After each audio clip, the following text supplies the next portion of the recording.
We need to talk about Absolute Martian Manhunter by Dennis Camp and Javier Rodriguez. I have read 4 of the Absolute titles, and this is the second one that's blown me away. I read it and then immediately jumped on the Midtown app, pre-ordered issue 2, got it on my pull list, and had to have a deep dive into Camp and to Rodriguez. Now, Dennis also has an incredible book called Assorted Crisis out on Image. I also ordered issues 1 and 2 of that. Excited to check out what that is here. And Rodriguez has just done incredible art here. He's doing lines and colors in this book, and the color element of it is a huge part of the storytelling. It's a retelling of the Martian Manhunter story, like all the Absolutes are, with a totally different inception and origin. This time we have an FBI agent, John, and he's caught up in this explosion. After the explosion, he begins to smell and hear colors, which is this impossible thing for humans to do. He can start to hear the thoughts of people, smell their intentions, and it's all laid out in this incredible usage of colors here.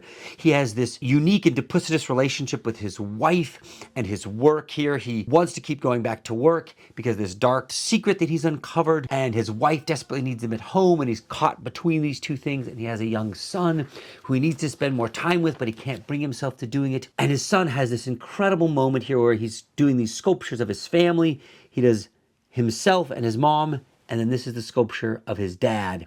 This foretelling of what's happening to John underneath his own nose. Javier's art on this is just fantastic. You see this incredible use of the colors here, the way they play out. It's almost this psychedelic effect, but each of the colors means something there. This is the moment here where his wife is telling him she needs him, and yet he pushes her away. That lets you know there is much more to explore. So you get incredibly nuanced writing, art that really takes you someplace else. And this time I've really got to compliment the lettering here. It's seldom where the lettering really stands out as special work that helps tell the story, creates a tone, and builds something special, but it's happened here. Now I've got to read this letterer's name because I've never seen their work before. Hassan Atsmani El Haho, I think. If you can see this great use of lettering here, you see the way this line here is not inside of balloons, and this one is.